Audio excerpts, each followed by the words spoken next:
Ben Kreimer, he's just my intro, Ben. I just kind of looked at his website and I've been familiar with his work for a while now.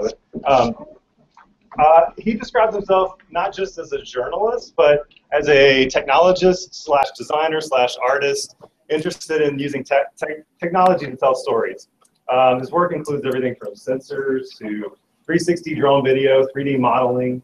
He's worked with the Drone Journalism Lab at the University of Nebraska in Lincoln, African Skycam, the MS University of Baroda, India, among a bunch of other organizations. He's created 3D models of archaeological sites in Turkey, a 3D model of a massive, very controversial dump in Kenya, and even used a luggage trauma sensor in his luggage to measure the abuse experienced by a checked bag during an international flight with multiple connections. He's also, I don't know if you're going to talk about this, but he's also an EDM DJ. Yeah, I won't talk about that, but yeah. Yeah, but anyway, he goes by Lucky Ludo if you want to. He's recently returned to the U.S. to become the first fellow, and I think they've named the rest of the fellows at this point, right? They have, yeah. They're here too. Most of them are here now. Oh, cool. He was the first fellow in the newly created BuzzFeed Open Lab, which focuses on researching and developing new, innovative, and open source tools for storytelling. So I'm just going to turn it over to Ben, and I'll be ready to play the videos whenever you. Okay, so I will share my screen here. Let's see. Okay, can you see my my screen here? Yes. Okay. Do you see me holding the drone? Yes. Okay, great. All right, well then I'll get started. So, yeah, I work with BuzzFeed. I'm the I call myself a journalism technologist, which is a name that I came up with to describe what I do. And also, if at any point I start cutting out or if there's a problem, let me know. Just yell. Okay? Signal's pretty good. So yeah, okay. far. Okay, good. So a little bit about the BuzzFeed Open Lab. It's called the BuzzFeed Open Lab for Journalism, Technology, and the Arts because there's a focus on bringing in fellows who do one-year fellowships and who have diverse backgrounds. So really, BuzzFeed is interested in storytelling from a very broad perspective and bringing in people who have ideas on how to develop new tools, either hardware or software, or also how to sort of weave in existing tools to figure out new ways of doing storytelling.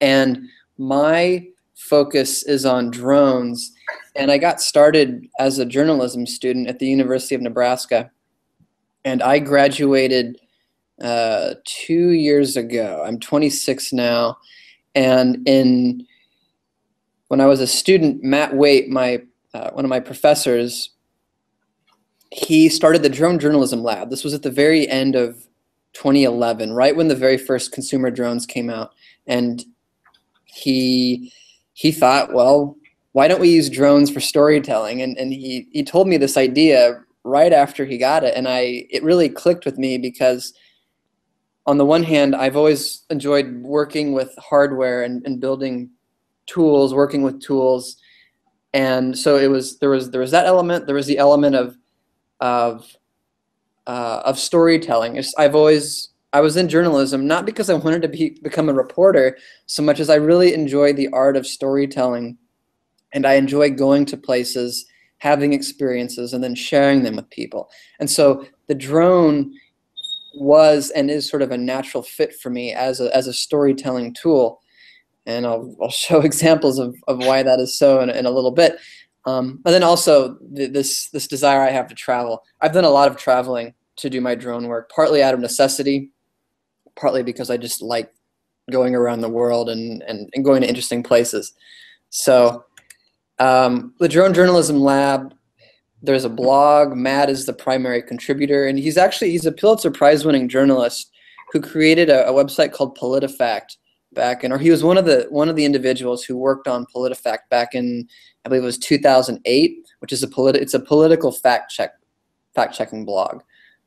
Anyhow, the dronejournalismlab.org blog, a lot of his thoughts go on there, and basically that's sort of the the mouthpiece for the lab. We've done one project back in 2012, in the fall of 2012, about drought in the state of Nebraska.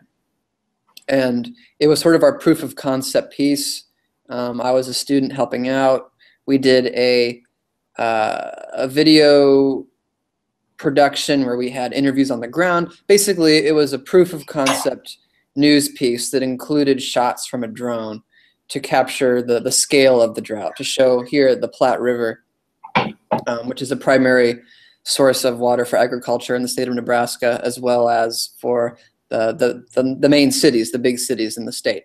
So we also did a written piece as well.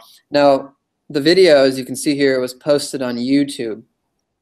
And about 8 months after we published that video on YouTube, it wasn't broadcasted anywhere else, just on YouTube, we got a letter from the FAA saying that we needed basically a permit. We needed a certificate of authorization to do our drone work, to go out and fly. And the reasons for this are somewhat complicated and nuanced, but essentially the state of drones in the US right now is anybody who is using drones as a hobbyist for fun, they can go out and fly. Yeah, you can't go fly around the White House. You're not supposed to fly within a 5-mile radius of airports, but if you want to go have fun with the drone, by all means, you can go shoot aerial videos, you can publish them on YouTube, there's no issue. But if you are a working journalist, if you work for a media company, if you work for or are a student at a university, either private or public, you have to get permission to fly drones and to do drone work. And that comes in the form of a certificate of authorization, or what is known as a 333 exemption. Both of those permission processes involve you getting a pilot's license. So you have to know how to fly a manned aircraft to fly a drone. And so because of all that, I've been working abroad over the past couple of years. I've spent a fair amount of time in India. After we got that letter from the FAA in 2012, about 3 months later, I went to India and was there for about 6 months, traveling with a small DJI Phantom drone, which I'll show photos of, but it's the very common white drone that you see around. And I was traveling with it, taking photos like this on the coast of Gujarat. I was also there working with my father, who was a Fulbright scholar at the time. We were working on a film about wedding marching bands. So here there's a man on this covered in flowers here, sitting on a horse.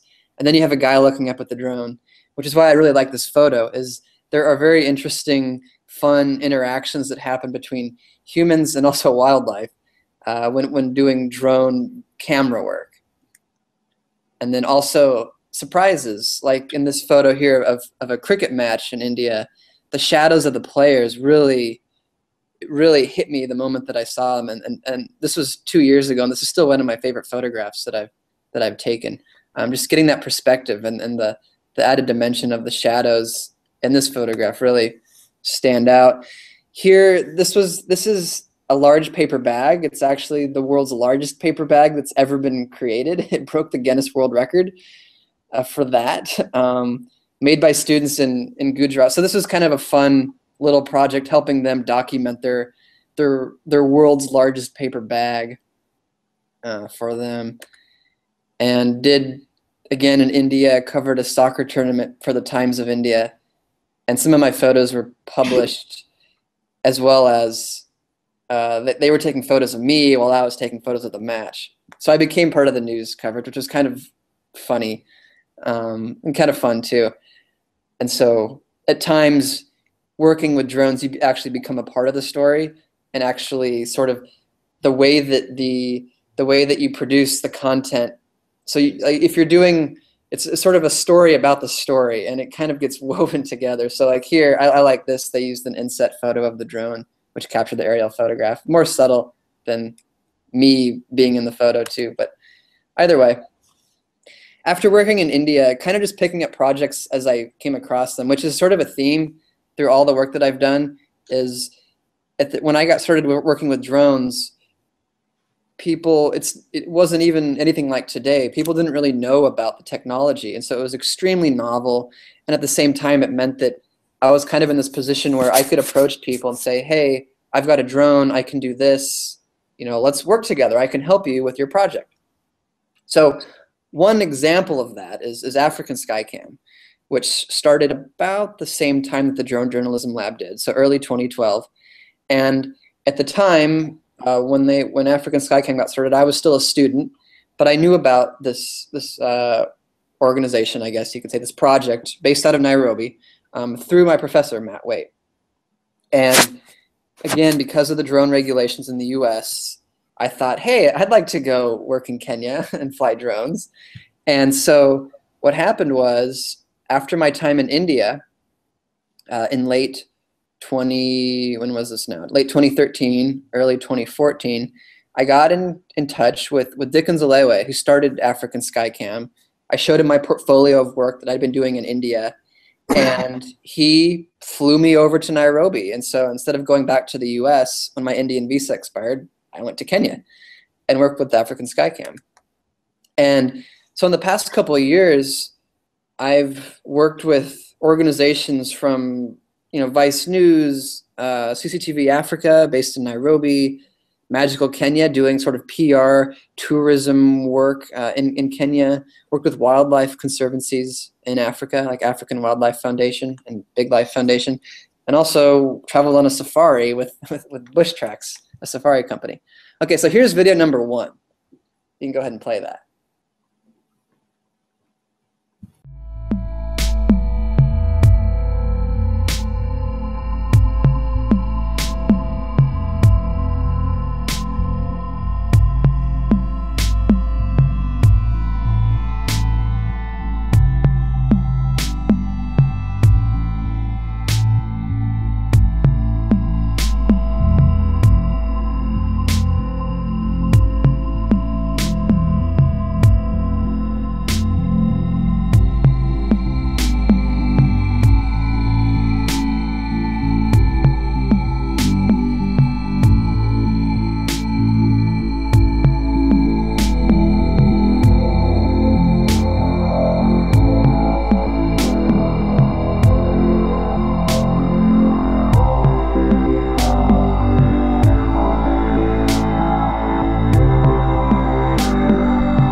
Okay.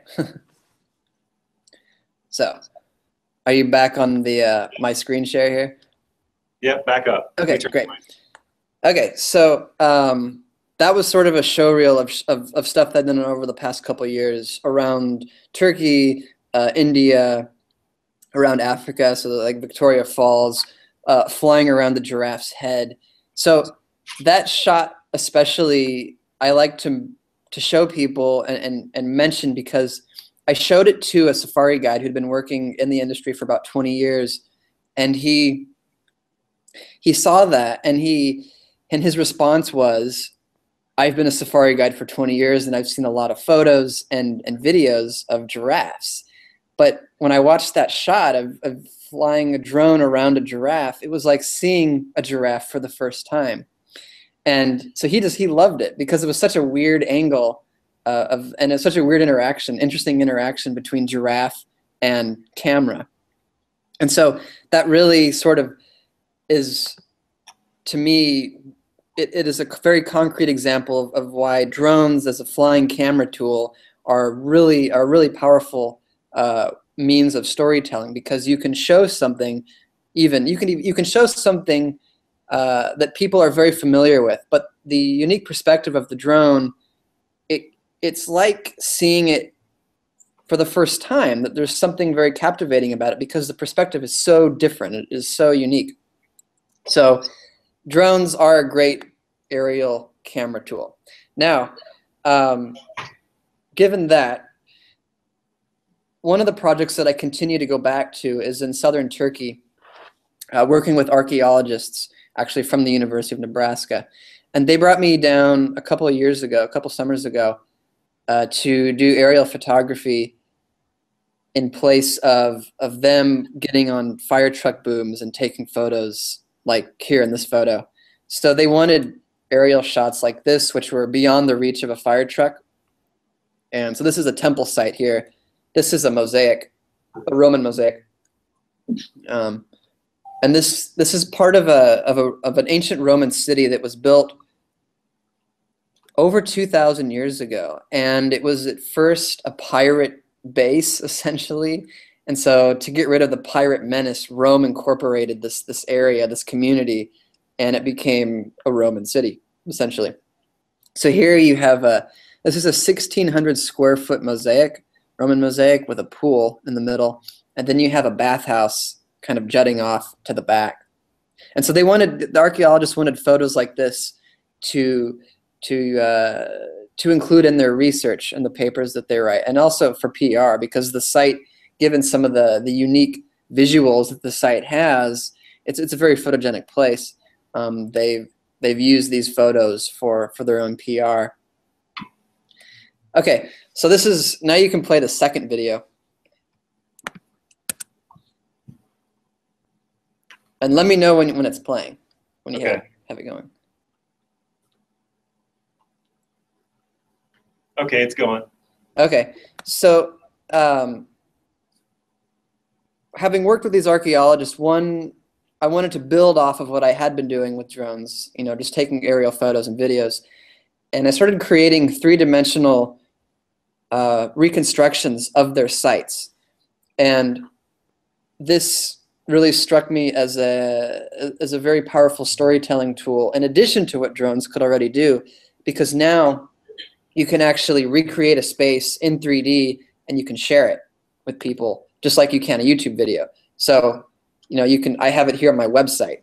You can drop these models into Facebook news feeds. You can use them. You can access them on your phone. So it's a very easy way to share a space. Which has a story to it. So anyway, the basic way that this works, and there's so much that can be done with 3D modeling, with 3D reconstruction.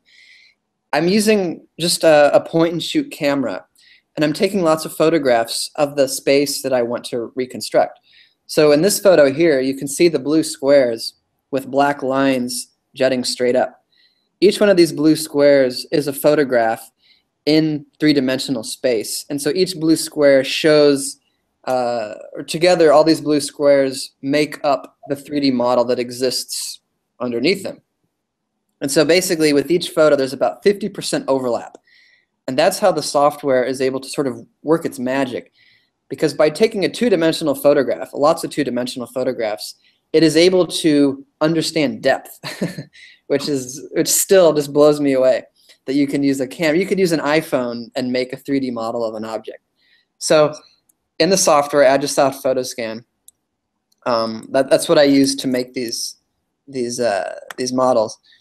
And so I like 3D reconstructions as a storytelling tool because I'm taking photos of an actual place or an actual object and I'm digitally reconstructing them. So it's there's no artistic interpretation. I'm taking photos that I took and I'm making a 3D model out of them. And so it enables media consumers, users to get a sense of a space and to sort of explore on their own, because it encourages, really the only way that you can, unlike watching a video, you sort of have to interact with a 3D model, spin it around, tilt it up and down, fly around as you wish. And so consumers are no longer just an observer of content. Basically, as the journalist, you're now you're not charged with just showing a specific field of view necessarily, but now you can actually recreate the entire space and you can let people engage with it as they will. Okay, so now you can play the next video. And let me know when it's going to. Okay, it's going. Okay, so this was in Nairobi. This is the landfill project that I worked on. And it was, the way that this worked, I had been doing projects out of Nairobi. A reporter from Vice News saw the work that I'd been doing with my collaborator, Dickon Zalewe, and he came to us and said, hey, can you help me work on the story with Vice? I'm doing a video piece about the people who survive off of the Dandara dump site, and I would really like to have drone footage of the landfill given the scale of it. So again, the space of the Dandara dump was really conducive to using a drone to capture what's going on there. Okay, so we said yes, and I went back to Nairobi and did this project. We shot the aerial video component, which you just saw, and now you can play the next video. And let me know when it's going. Okay, it's going. Okay, so after the after doing the video work for him, I then did I created a 3D model of the landfill. So I did the same thing I did at that archaeological dig. I flew the drone, taking hundreds of photographs in this case. I took about 550 photos from the drone and created this 3D model of the landfill. And again, it was still sort of an experiment because of the scale of the dump. I didn't know how it would turn out, and it turned out okay. And if you zoom in really close, the texture's kind of rough. It's kind of low res, just given the enormous amount of space I had to cover. So basically, it worked. And what I like about it is I can point out where schools are. So I'm using Sketchfab, which is sort of the Facebook of 3D modeling, and you can add annotations to your model. So I've added, where schools are, where the Nairobi River is, just as a way to sort of show people and give people the opportunity to fly around the landfill, kind of as though you are the drone, but also just to give a sense of the space, which the video, it does give a sense of what's there, but it's different. It doesn't, you can't sort of turn around and see where one thing is in relation to another thing like you can with a 3D model, which is what I like about it. Again, just the interactive possibilities, the ability to explore. Okay, so back to the PowerPoint here. And so then, is the PowerPoint back on? Yeah, it's back up. Okay, okay. This here is another product that came out of that project. This is a composite photograph consisting of 500 individual photos that have been stitched together. So this is the landfill, sort of the Google Earth view, Google Maps view of it. And like I said, these Sketchfab models, you can use them on your phone, or you can interact with them on your phone too. And then so this here is a non-drone example. This is a Medusa head, and you can play the next video of the Medusa head model. Okay, it's playing. Okay, so again with this, I used a point and shoot camera and made a 3D model of this head, which is now in a museum in Turkey, and I placed a toothbrush next to it for scale. But again, if there's an object that you're doing a story about, this is one way to document it, to show people, because again, it adds that third dimension. Really, I think it adds something to the storytelling process, and being able to include that it adds something that a photograph cannot.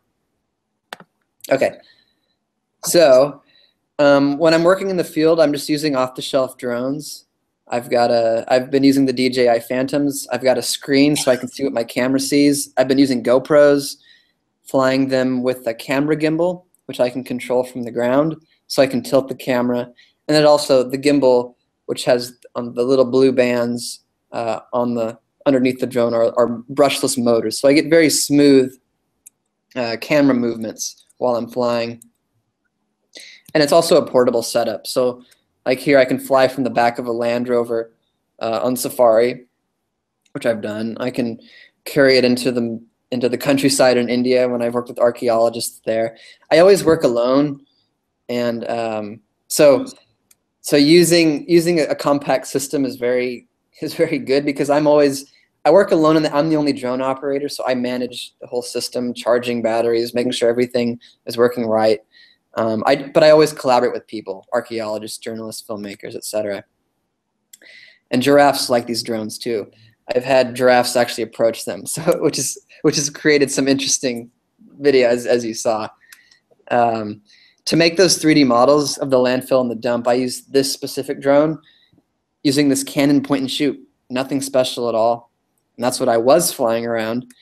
And I used an L bracket and some hardware and a bottle cap to mount the camera to the drone, because I'm all about, simple, cheap ways of doing things, if at all possible. So there wasn't a mount available that I could just go buy for this camera and the drone. So I made one, and it worked just fine.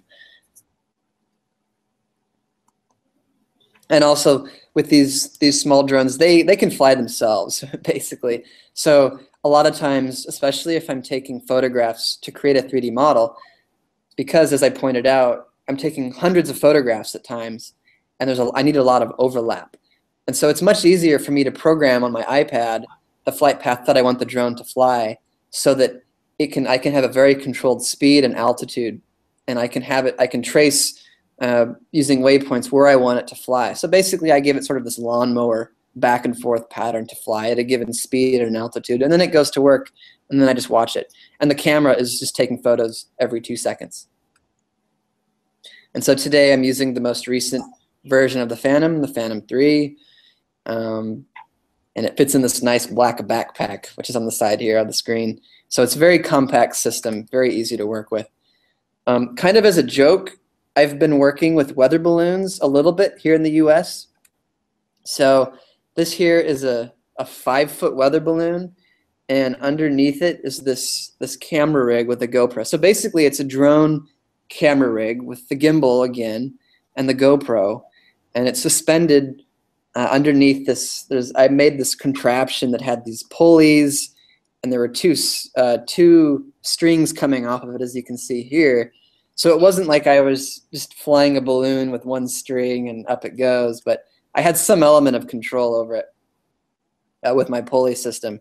And with that, it actually worked. And so I could fly my balloon around, and there were no battery limitations like with a drone, which is nice. But it produced photos like this from the GoPro, and I could rotate the camera from the ground using a remote control, like I would use for a drone or an RC car.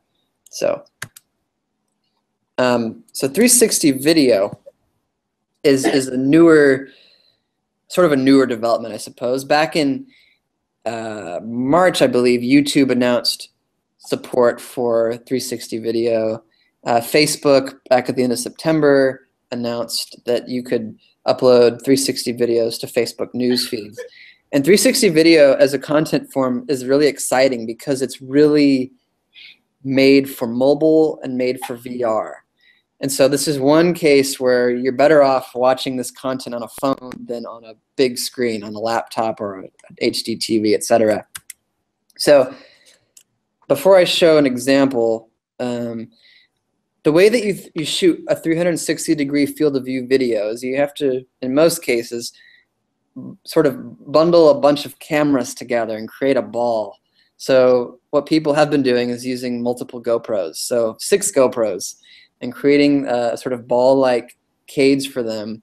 And then together, if you have 6 cameras, together they all can shoot a 360-degree field of view sphere. It's expensive and it's heavy to go this route. It's about $3,500 because GoPros are pretty expensive. So I wanted to create a low-cost, low-weight alternative which you could fly on a drone. And so there are 360-degree cameras available on the market. They produce fairly low image quality, and they're hard to use on a drone because when you're flying the drone, it's very helpful to have a first-person view of what your camera is seeing, so that you can maneuver the drone and pilot the drone based on that. So you don't fly into stuff, trees, buildings, whatnot. The consumer cameras that are available, you can't beam the video back to you. But if you use a GoPro, like I've been using, you can have that first-person view. So I wanted to use GoPros, and I created a 360-degree camera system using just two cameras, 2 GoPros. And what happens here is I took the stock lenses out and put in 185-degree field of view lenses. So basically, each GoPro shoots, they're back to back. They each shoot half of a video sphere. And so yes, you get the drone in the shot, but that's okay because you get this kind of interesting sensation of flying underneath the drone. But anyway, together they produce your 360 sphere, and the sort of more details about that are on the BuzzFeed Open Lab website. But the mount was 3D printed. I use a MakerGear M2 here in the lab. And just sort of for comparison, 2 GoPros versus 6, the image quality is actually similar, but at a far lower cost. So, and then on the opposite spectrum, you've got the GoPro Odyssey, which involves 16 GoPros. It weighs 15 pounds and costs $15,000. So shooting 360 immersive VR content is still a fairly expensive practice. You can play the next video now. Okay, it's going. Okay, so this is just an example from the drone rig I just showed. If you haven't played with 360 content, it's kind of fun. It's, like I said, it's best viewed on your mobile device, tablet, mobile phone, smartphone. You can watch it on a computer, and you can click and look around like I am here. But it's a lot more fun on the phone. And of course, you can watch this content on Google Cardboard or with the Google Cardboard too. Yeah. Okay, so you can go back to the presentation now.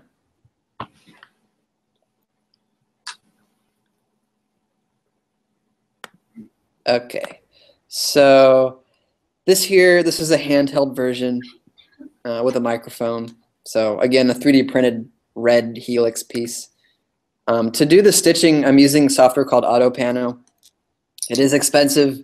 There are trial versions available with the brand watermark on it, but you can give it a shot if you'd like for free. So I like 360 videos because there's all this hype around VR, and perhaps hype's the wrong word, because I think it is truly a revolutionary platform and an amazing way to view content. But at the same time, very few people have VR headsets right now.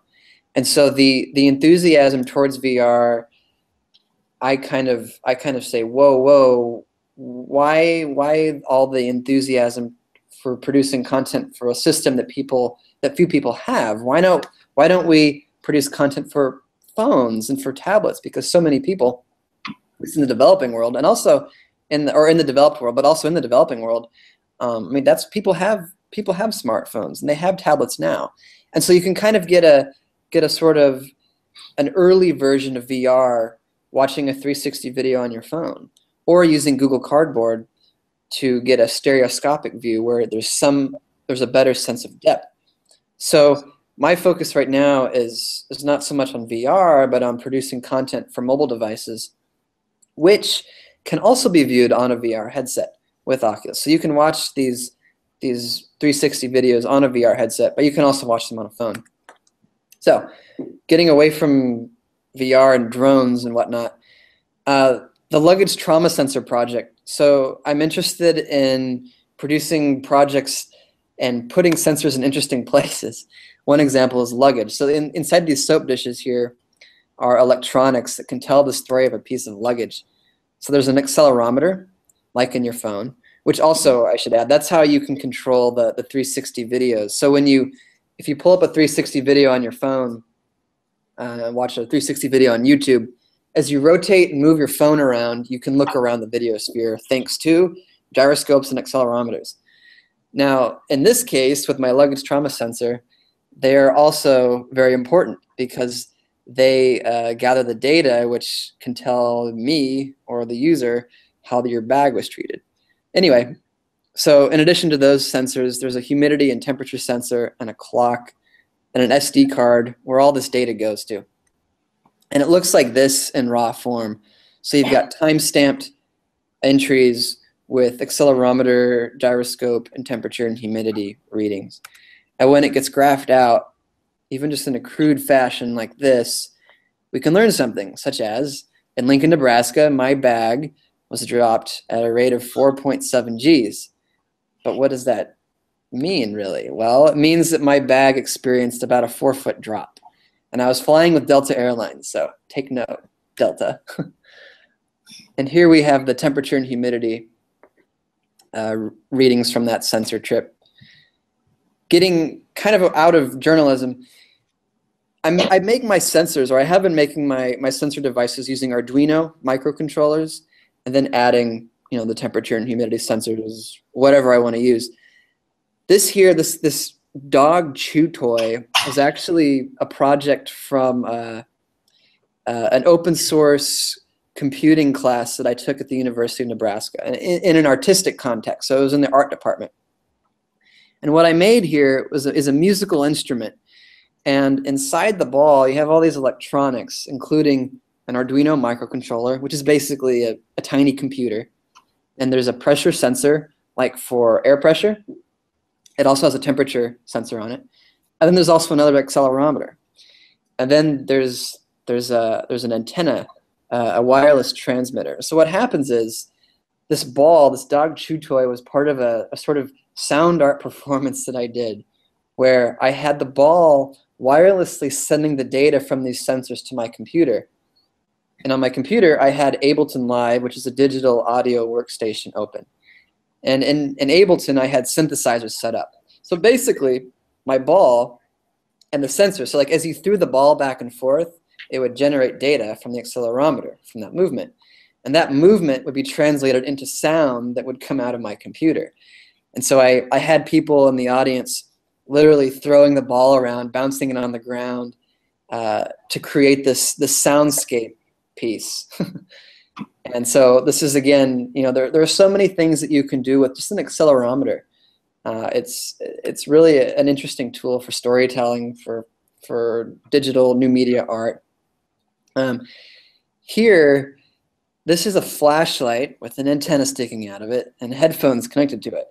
And the reason for that is that it allows you to listen to the sound of Wi-Fi, of mobile device frequencies, 4G LTE, 3G, Bluetooth, and you can play the next video now.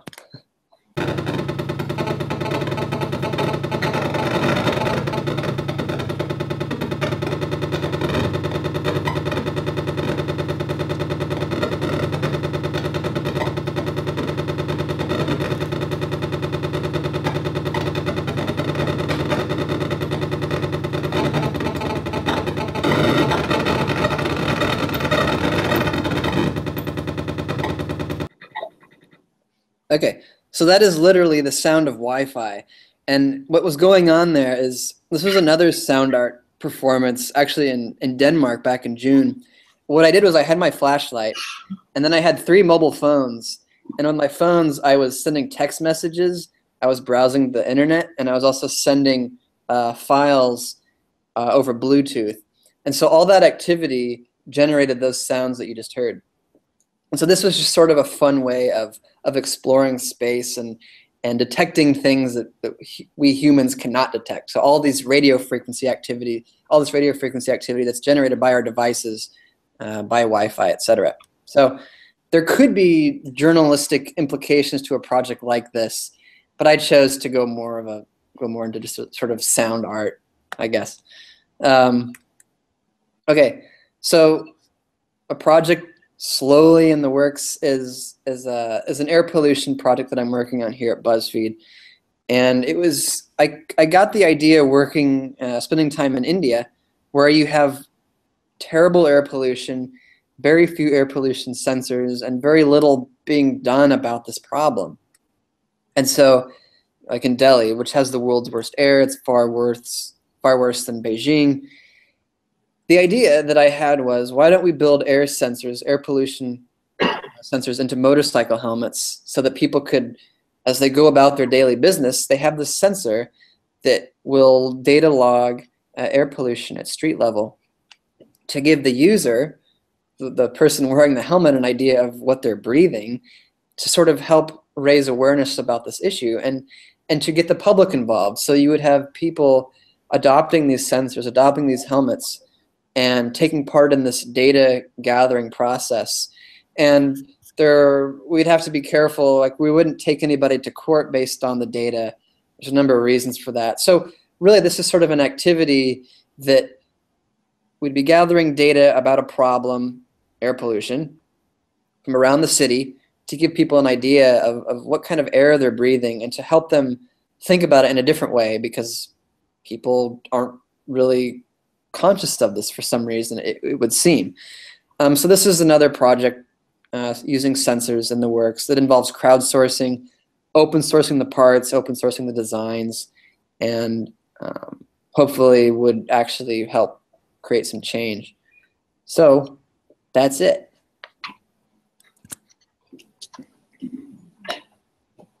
I'll turn the lights back up. Very cool, Ben. Thanks. So I guess do you guys have any questions? I guess we should see. I'm sure a lot of ideas, thoughts, questions, anything. Yeah, go ahead, Alice. How high can a drone fly? Well, there's two answers to that. Technically, the drones that I'm using, they can fly, gosh, I think the new Phantoms can fly around a couple miles. Anyway, so technically they can fly that far. Legally, you're not supposed to fly above 400 feet because of the altitude that, taking into consideration altitudes that aircraft travel at. So legally, don't fly above 400 feet, but technically you can fly a lot higher than that. Is that only in the US, or is that? It's pretty much a global standard at this point. But really, I hardly ever go above 200 feet. Most of the time I'm flying between around 10 feet and 100 feet because most of the interesting shots are within that space, actually. Occasionally I will go up for a sort of a high level, broad view of something, but I'd say about 95% of the time I'm pretty low to the ground.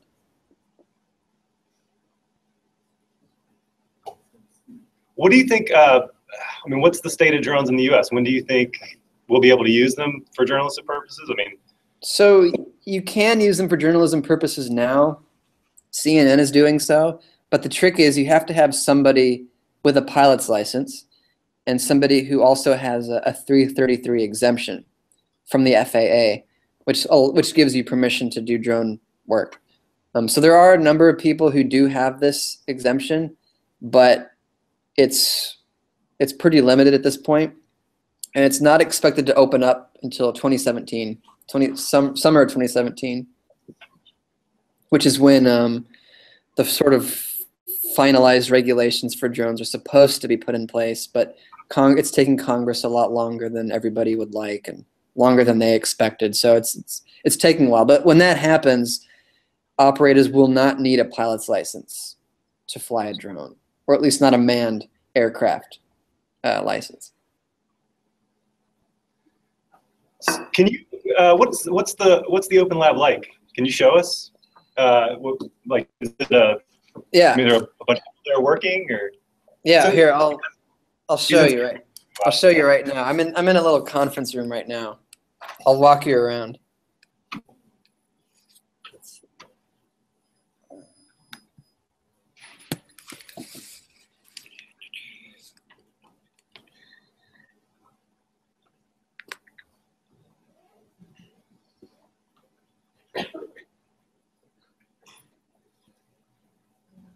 And what's everybody working on there? You're working on drones. Yeah. So here, one second.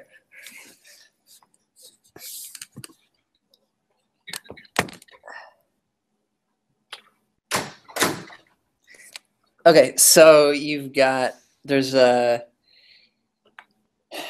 individual who does projection, like a sort of projection-based artwork. He's part of Saito Group, and his interest is basically taking publicly available data, like social media content, scraping tweets that have been geolocated, and then projecting them in the areas where they are, where people are tweeting, if that makes sense. So doing public art around projections and social media, which is a very, you'd be better off reading about him online than going off of my description there. But another fellow is working on Internet of Things, an Internet of Things project involving stuffed animals, and basically stuffed animals that are full of electronics and have the ability to sort of gauge how children are feeling. That's the concept, basically, and to gauge gauge the user's state of being, I suppose, using stuffed animals. Another fellow is working on the gamification of campaign finance, and another fellow is working. Her focus is on VR and producing a VR interface for more engaging virtual reality content. Cool. I think so. You're, I guess, fairly young. You're closer to their age than I am. As far as your career, like, how did you start? What did you want to do, and how did you get into what you do now? And how did you see that? How do you see that evolving, or how has it evolved? I guess It was a series of doing what I feel like, but really going after it. As a student, as an undergrad, I started off in ethnic studies and history at the University of Nebraska. Now, at the time, you mentioned, the DJing stuff. So this was, what, 8 years ago now? I loved DJing, and I had a friend who was a journalism student. And at the University of Nebraska, we've got a radio station, an FM radio station at the journalism college. And so he said, "Hey, do you want to be the DJ on the show that I host and play electronic music?" And I said, "Yeah, why not? Sounds great." And we did that. We were both freshmen. And about a year and a half later, he quit journalism, got into a different major, and the show would have to be canceled because I was a non-major. I was not a journalism student. And I thought, I want to keep doing this radio show. So I switched majors into broadcasting just to keep doing the show. But I liked working with audio. I liked sound, obviously, the DJing. So I got into broadcasting, and then realized it was really storytelling that I liked. I realized that, and I thought about how I enjoyed the art of storytelling, and I didn't want to just be in broadcasting. I wanted to also become a better writer and become a sort of broader, I wanted to adopt or improve my broader storytelling skills. So I got out of broadcasting, got into journalism, and also I didn't want to do television broadcasting. I didn't want to do the television broadcasting classes, actually. That wasn't really what I was interested in. So made the switch to journalism, to the journalism major. Still had my radio show. And along the way, Matt Waite became a professor of practice. I took his first class because it sounded interesting. And it was one of those deals where first day of class, I walked in the door. Within 10 seconds of him opening his mouth, I realized this is somebody who is really interesting, and I've got to sort of stick around him. And so I literally began sort of hanging out around his office, getting to know him, talking about ideas. And then in that process, that's when he told me about the drone journalism lab and about that idea. And so it's just been sort of this building and building and building process where the lab started. Obviously, I wanted to work with drones and do projects. So we did a project. Well, we got in trouble with the FAA. So what do we do now? Well, we go overseas. Okay, I go overseas. And I made that happen. Lucky, there's a lot of luck involved, being in the right place at the right time, especially with drones, given how I've kind of been riding the wave since they became a thing back in late 2011. But then figuring out opportunities or figuring out opportunities where to use the tech. So working with my dad that was luck. He was going to India to work on a film. Okay, I'll work on that film. But when I was in India, literally walking around and meeting people and saying, when it was appropriate, hey, I have a drone. I think maybe we could work together on something. That's how I ended up working with the Times of India. The soccer tournament was going on. I literally walked by the field complex one day and I saw the sign saying, you know, Times of India football tournament. And I thought, okay, I'm going to show up with my drone tomorrow and I'm going to tell them what I can do.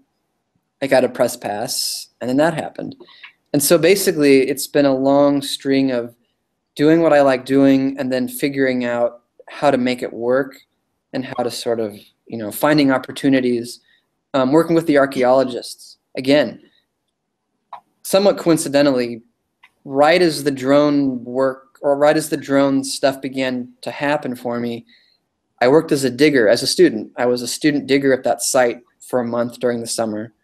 And I told the dig director, I said, hey, I began working with drones. You guys could benefit from drones to get you know, aerial perspectives of your excavations. And he said, well, yeah, that's true. So 2 years later, he came to me and said, hey, you still working with drones? I said, of course, said, yeah. Then he said, okay, we'll fly you over to Turkey and you can, you know, to do your thing. And so again, it's just sort of selling yourself. I've sold myself to these people, what I do, and figuring out ways to make it work, which has been a little bit challenging because it's such a new field.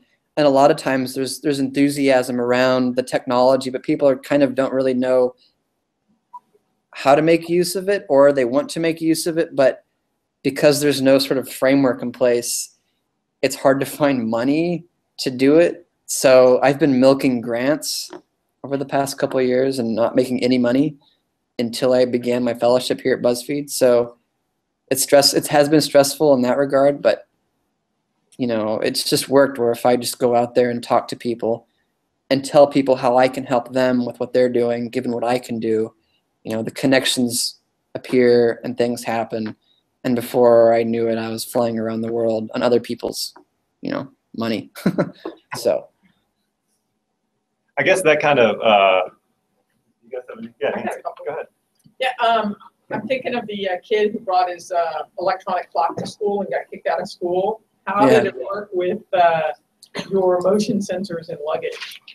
Did anybody notice that you had these electronic devices in there? No, I've never had any issues, both in checked luggage and carrying it on. Occasionally I'll get one of those TSA slips, you know, in my bag, in my check bag, but there's never been an issue. I have more issues traveling with external hard drives. People at airport security will pull my hard drives out and leave my little soap dish of electronics alone. So no issues.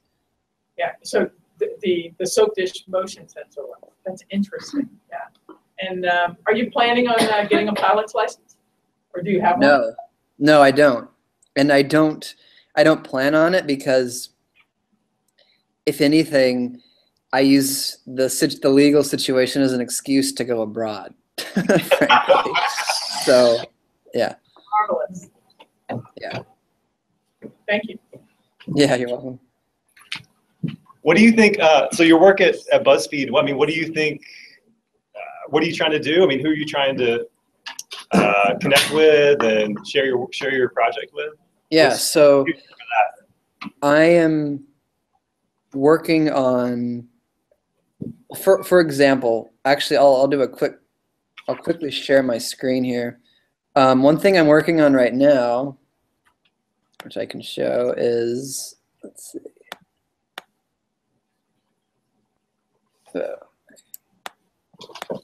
Okay, so this is an example of what I'm working on, and I'm using a program called, wait, can you see my screen?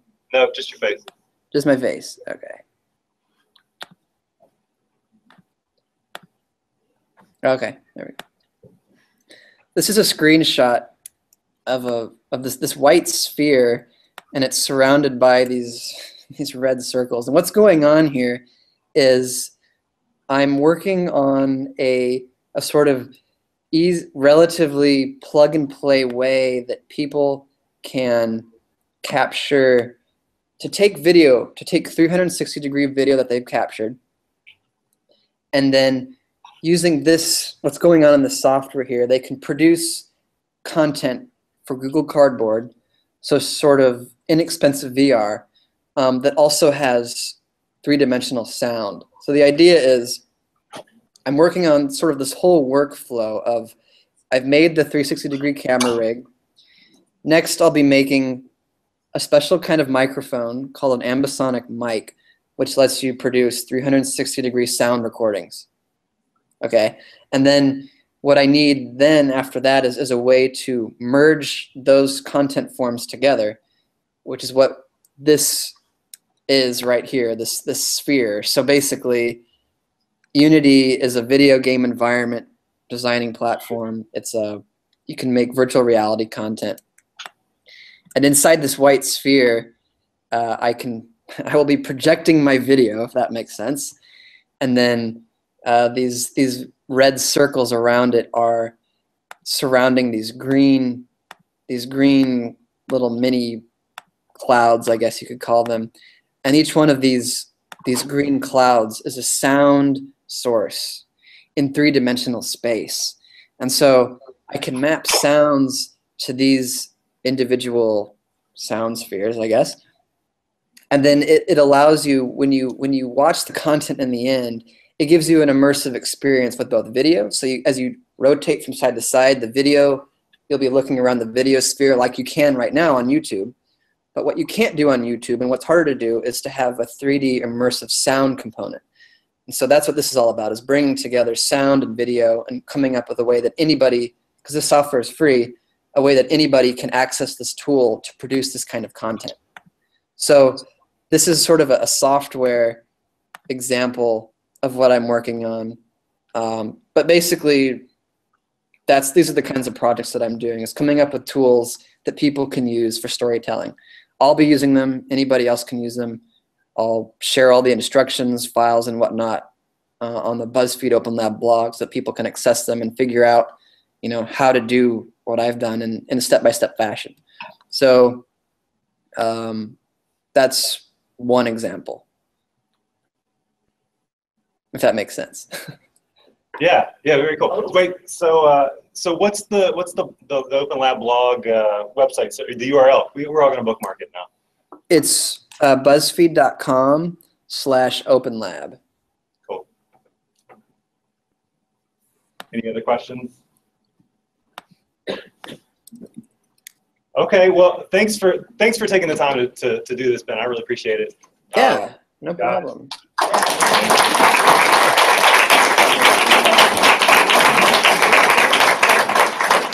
And we'll be paying attention to your work in the future. We'll probably be in touch again. But and two, really appreciate it. I would say, if anybody's interested, keep the Open Lab in mind. If you're interested in these sorts of journalism, technology, art projects, every year they have a call for fellows in the spring. It'll be, and you can apply and explain your ideas, what you want to work on, and then if you get accepted, it's a $100,000 fellowship, a year in San Francisco, working at BuzzFeed. That sounds pretty sweet. Okay, yeah. Great. Thank you. Yeah, thanks. Bye.